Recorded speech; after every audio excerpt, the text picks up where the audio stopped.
Selamat datang di channel Neng Parsini. Video alur cerita novel audio kali ini berjudul Si Iblis Kecil. Semoga terhibur. Bab 16. Kompetisi Bela Diri. Seorang murid wanita dari Sekte Camar Sakti setengah berlari mendatangi rekan sesama murid Sekte. Xie Lian. Gadis itu berseru memanggil nama rekannya yang tidak lain tentu saja Xie Lian dari kota Qingshui, salah satu dari sahabat iblis kecil. Ada apa Yue Lan? Kenapa kau tampak tergesa-gesa? Tanya Xie Lian yang setelah 2 tahun ini terlihat jauh lebih dewasa dari sebelumnya. Apa kau sudah mendengar kabar kalau dalam 6 bulan terakhir, sudah 15 murid Sekte Pedang Emas ditemukan mati? Mengenaskan, berita ini sudah menyebar ke seluruh kota Yinzuan dalam waktu singkat. Tampaknya Sekte Pedang Emas sudah menutup masalah ini cukup lama, bahkan dikabarkan 2 orang murid inti di ranah raja tingkat awal termasuk menjadi korban. Mendengar cerita dari Yue Lan, membuat Xie Lian sejenak terdiam. Tampaknya setelah membuat masalah di banyak tempat, mereka mendapatkan sedikit pembalasan. Walau bukan seorang pendendam, tetapi Xie Lian merasa puas karena ada seseorang yang berani membuat Sekte Pedang Emas membayar untuk perbuatan buruk yang telah mereka lakukan. Sebaiknya mulai sekarang kau dan kekasihmu harus menjaga diri. Mereka juga mencari orang-orang yang diduga terkait dengan Sekte Elang. Karena setiap murid yang ditemukan mati dengan cara mengenaskan. Tidak mungkin bagi murid Sekte Elang yang tersisa membalas dendam. Hanya sebagian dari kami yang berhasil masuk ke sekte lain. Di kota Yinzuan sendiri, hanya aku dan Chung Li yang berhasil memasuki ujian Sekte Camar Sakti dan Cakar Naga. Selebihnya berkemungkinan menjadi kultivator liar. Tentu saja tuduhan dari Pedang Emas dianggap Xie Lian terlalu berlebihan. Balas dendam ke Sekte Pedang Emas sudah seperti semut yang ingin memindahkan gunung. Sebaiknya kalian berhati-hati saja, bersikap lebih waspada tidak akan merugikan sama sekali. Yue Lan kemudian berbicara banyak hal lain, tetapi Xie Lian tidak mendengarkan perkataan gadis itu. Dia tengah terpaku pada satu sosok pria bertopeng dengan pakaian serba hitam dan rambut panjang terurai. Pria itu baru saja melewati mereka berdua. Saudari Xie, apa kau mendengarku? Tanya Yue Lan dengan keras. Itu karena saat dia memanggil pertama kali, Xie Lian tidak mendengar sahutannya. Dia sedikit heran melihat sikap temannya yang berubah tiba-tiba. Tidak ada apa-apa, balas Xie Lian dengan senyum yang dipaksakan. Sepertinya itu bukan dia, rambut putih orang itu jauh lebih banyak dari saudara Wu. Batin Xie Lian dengan sedikit menghela napas ringan. Dari keramaian, Wu Chen melihat Chung Li datang mendekati Xie Lian dan Yue Lan. Tidak lama kemudian 2 orang itu terlihat celingukan seperti mencari keberadaan seseorang. Wu Chen menyunggingkan senyum bahagia, aku senang kalian berdua terlihat baik-baik saja, aku rindu berburu dan berkumpul bersama kalian lagi. Maaf aku tidak bisa melakukannya saat ini, kalian hanya akan mendapat masalah nantinya. Dengan perasaan menyesal, Wu Chen meninggalkan 2 sejoli yang terlihat mulai berjalan ke arah dia lewat sebelumnya. Anak muda, semua bagian tubuh monster ini berkualitas tinggi, monster iblis tingkat 6 ini benar-benar luar biasa. Kau akan untung banyak di pelelangan nanti. Tetapi, dilihat dari taring monster ini, seharusnya ada inti api, yang lebih penting lagi. Apa kau tidak akan menjual kristal roh monsternya? Sudah kujual, jawab Wu Chen sekenanya, dia tidak ingin repot-repot bernegosiasi dengan manajer rumah lelang.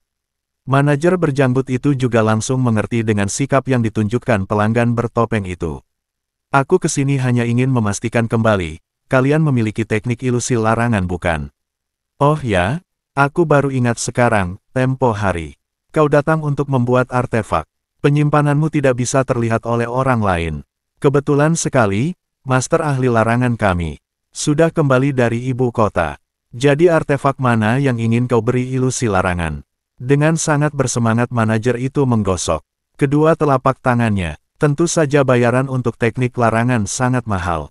Harganya bisa 2 kali lipat dari artefak penyimpanan yang paling berkualitas, apalagi Wu Chen juga menginginkan agar cincin dari Yuyun hanya bisa digunakan oleh dirinya sendiri. Yang ini, Wu Chen melepaskan cincin di jari kelingking, cincin yang sebenarnya memiliki motif buga yang dibuat untuk wanita.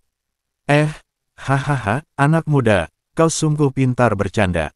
Tidak mungkin kau memberi cincin kualitas rendah itu sebuah ilusi larangan bukan? Sedang kau punya cincin lain dengan kualitas tinggi. Manajer itu baru berhenti tertawa setelah Wu Chen memandangnya dengan tatapan tajam, dia terkekeh canggung. Aku mengerti, setiap orang memiliki kesan masing-masing pada artefak yang dimiliki. Wu Chen memindahkan beberapa barang berharga dari artefak penyimpanan. Membuat manajer rumah dagang terkejut, bukan karena melihat inti api dan kristal roh monster tingkat 6. Melainkan sebuah token hitam dengan simbol Raja Wali berwarna emas. Dari mana kau mendapat token hitam itu? Tampaknya manajer itu tidak mampu menahan rasa penasaran hingga membuat dia bertanya.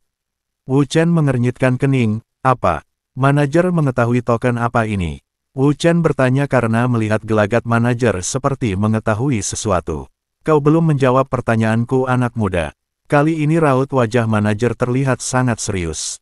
Tentu saja ini milikku. Lalu, hahaha, bukan apa-apa, aku tidak ingin mencampuri urusan orang lain. Wu Chen ingin bertanya lebih, tetapi manajer itu sudah berlalu pergi dengan membawa cincin serta sedikit darah Wu Chen yang telah diambil sebelumnya. Hampir 1 jam Wu Chen menunggu manajer itu kembali dengan membawa baki yang di atasnya terdapat cincin pemberian Yuyun. Semua sesuai dengan pesanan tuan muda sebelumnya. Dimensi ruang di dalam cincin ini sudah ditingkatkan. Dan juga, hanya Anda seorang yang bisa melihat dan mengambil apapun yang ada di dalam artefak ini. Masalah pembayaran akan dipotong setelah sumber daya berhasil dilelang beberapa hari ke depan. Satu hal lagi tuan, kepala pengelola memberi Anda potongan setengah harga untuk ilusi larangan dan perubahan dimensi ruang di dalam cincin. Wu Chen jadi canggung karena merasa sikap manajer itu berubah total. Membuat dia lupa untuk menanyakan perihal token hitam dari Nenek Ning. Dia pergi dari rumah lelang setelah menerima surat perjanjian jual lelang. Master pembuat teknik larangan yang sekaligus kepala pengelola sudah berdiri di belakang manajer. Apa kau yakin tidak salah lihat manajer? Tanya pria itu tanpa melepaskan pandangan dari punggung pelanggan yang mengenakan topeng. Aku sangat yakin Master, walau hanya sekilas, benda itu jelas terbuat dari besi batu bintang. Dengan ukiran simbol Raja Wali berwarna keemasan. Sepertinya akan ada hal besar yang akan terjadi di benua tengah kelak, dan anak ini akan menjadi pemicunya. Master pengelola tersenyum setelah membayangkan sesuatu. Apa kita perlu melaporkan ini ke rumah lelang pusat di benua tengah, Master? Tidak perlu. Tuan juga tidak akan peduli, kita hanya berbisnis. Semakin kacau dunia, kita justru akan semakin diuntungkan. Hahaha. Ternyata rumah lelang yang dikunjungi Wu Chen di kota Yinzuan merupakan cabang dari rumah lelang di benua tengah.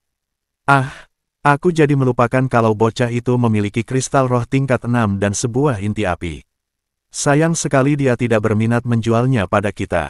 Master pengelola sedikit terkejut dengan penjelasan manajer, mungkinkah akan muncul seekor monster sekaligus manusia dengan kekuatan es dan api. Gumam sang master tersenyum penuh arti. Semua orang mengira dia akan berubah menjadi monster iblis sepenuhnya jika menempuh jalan kultivasi. Dugaan mereka sudah jelas salah besar. Bocah, aku sudah tidak sabar menunggu hari di mana kau akan merebut kembali apa yang seharusnya menjadi milikmu. Kami pasti akan untung besar. Itu pun jika dia bisa menjaga kepalanya agar tetap berada di tempatnya, Master Ong. Ucap manajer pada kepala pengelola rumah lelang. Wu Chen sedang makan di sebuah restoran. Dia merasa janggal dengan keadaan kota Yinzuan saat ini. Pelayan, kenapa kota ini jauh lebih ramai dari sebelumnya? Pemuda itu bertanya dengan penuh minat. Itu karena akan diadakan kompetisi bela diri untuk generasi muda 1 minggu ke depan. Tuan, turnamen kali ini lebih besar dari biasanya. Karena kultivator liar sekalipun akan diizinkan ikut serta asalkan sudah berada di ranah pemurnian Qi tingkat awal setidaknya. Wu Chen mengangguk tanda mengerti akan penjelasan dari pelayan rumah makan. Sepertinya murid-murid dari 2 sekte besar di wilayah kota Yinzuan akan saling adu gengsi. Pemuda itu bergumam dan tidak terlalu peduli. Karena menurut penuturan pelayan restoran, dia tidak akan bisa ikut naik panggung pertarungan, karena masih berada di ranah pemadatan Qi tingkat 4.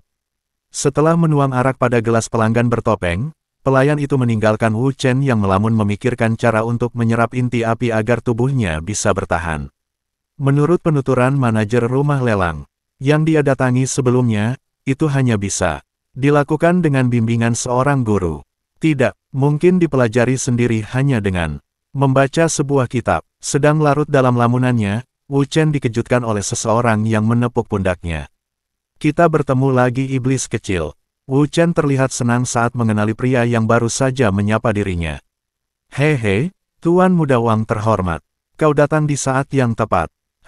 Sepertinya Tuan Pengawal yang tak bertanggung jawab ingin ikut serta dalam kompetisi bela diri. Apa aku salah? Wang Xiu langsung duduk di meja yang sama dan tentu saja dengan sedikit mengatakan lelucon untuk membalas perkataan iblis kecil. Aku tidak tertarik, lagi pula pemadatan ki sepertiku tidak akan bisa turut serta jikapun aku menginginkannya. Sepertinya Tuan Pengawal budiman sudah mendapat berita yang tidak akurat. Semua orang bisa ikut jika mendapatkan rekomendasi dari seseorang yang bisa menjamin kekuatannya. Dan, putrimu sepertinya tertarik padamu, dia pasti dengan senang hati bersedia memberikan rekomendasi. Aku tidak peduli dengan gadis cerewet itu, dia hanya membuatku kesal. Wu Chen dengan santai menggerutu saat membicarakan putri kekaisaran. Wang Xiu langsung menutup mulut iblis kecil dan kemudian terkekeh pelan. Kau sebaiknya tidak mengatakan hal seperti itu di depan umum, atau Wang Xiu tidak melanjutkan perkataannya, melainkan memberi isyarat jari menyayat leher. Wang Xiu kemudian menjelaskan aturan dalam pertarungan. Dia juga menceritakan jika Putri Mulian memerintahkan murid sekte untuk mencari keberadaan iblis kecil dan membawanya ke tempat dia tinggal untuk sementara waktu di Sekte Cakar Naga. Namun Wu Chen tidak mengindahkan semua cerita dan berita yang disampaikan oleh Tuan Muda Wang itu. Dia mengalihkan pembicaraan untuk informasi cara memanipulasi inti api di dalam tubuh. Jadi kau sudah membeli inti api. Kau beruntung sekali, tetapi aku tidak mendengar ada pelelangan dalam beberapa hari yang lalu. Tetapi, bukankah sudah terlambat bagimu untuk menjadi seorang peramu obat alkemis? Walau kau menutupi wajahmu, aku bisa tahu kalau kau lebih tua 1 atau 2 tahun dariku, itu sudah sangat terlambat. Wang Xiu tentu merasa janggal dengan pilihan iblis kecil saat ini. Menjadi alkemis bukanlah sesuatu yang mudah, bukan hanya butuh bakat, tetapi juga pengetahuan luas mengenai sumber daya spiritual dan monster iblis. Tetapi pria bertopeng di hadapannya bahkan tidak bisa membedakan monster biasa dan monster yang memiliki inti api. Sudah kukatakan, aku tidak tertarik menjadi alkemis, peramu obat, ahli alkimia atau apapun sebutan untuk itu. Aku hanya tertarik untuk memanipulasi api dalam pertarungan. Aku pernah melihat seseorang menggunakannya teknik api sebelumnya. Saat mengatakan hal itu, suara iblis kecil terdengar berat. Bahkan Wang Xiu langsung bisa tahu jika orang yang dimaksud sangat dibenci oleh mantan pengawalnya. Tetapi Tuan Muda Wang itu tidak terlalu memikirkannya. Penjelasan Wu Chen justru membuat Wang Xiu semakin kebingungan. Walau ada beberapa jenius muda yang bisa memanipulasi api saat masih di tingkat menengah kultivasi selain seorang alkemis, tetapi pada dasarnya hanya kultivator tingkat tinggi, yaitu ranah-ranah langit awal yang bisa melakukannya dengan mudah untuk teknik pertarungan. Sedangkan iblis kecil, hanya seseorang dengan ranah pemadatan ki. Aku bisa mengajarkan dan melatihmu untuk menyerap dan menyimpan kristal inti api dalam lautan spiritual, tetapi tentu saja kau harus membeli pil khusus agar tubuhmu tidak hangus terbakar. Lagi pula sebaiknya kau mengurungkan niatmu hingga mencapai ranah raja. Sepertinya dewa sedang memberiku kesempatan untuk membalas budi baikmu yang telah menguras hartaku. Hahaha, Wu Chen tersenyum pahit saat melihat Wang Xiu memberikan senyum licik padanya. Sialan, sepertinya orang ini akan membuatku bangkrut. Alkemis sepertiku sudah berlatih sejak awal, berkultivasi, dan sudah terbiasa dengan menyerap api kecil tahap demi tahap. Jika aku gagal, sudah pasti kita tidak akan bisa berbicara. Seperti saat ini, seorang berpakaian pelayan tiba-tiba mendekati mereka yang tengah masyuk berbicara. Karena tidak merasakan niat membunuh dari orang itu membuat Wu Chen lengah. Pelayan itu sudah menutup mulut dan hidung iblis kecil yang tidak tertutup topeng. Kau, iblis kecil menatap marah pada pengawal Yao yang ternyata sedang menyamar dengan menggunakan pakaian pelayan. Sesaat saja kepala pemuda itu sudah terkulai tidak sadarkan diri. Apa kau ingin membunuhnya pengawal? Bukankah bubuk penidur itu terlalu banyak? Wang Xiu yang ternyata ambil bagian dalam rencana penangkapan iblis kecil merasa jika pengawal putrimu sangat berlebihan. Aku tidak peduli, dia seharusnya dihukum untuk perilaku tidak hormat pada putri.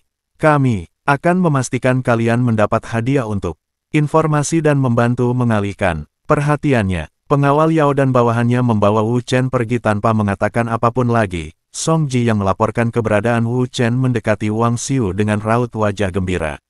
Mampus kau bocah serakah. Batin pria itu tersenyum bahagia. Mari paman, kita juga kembali ke sekte.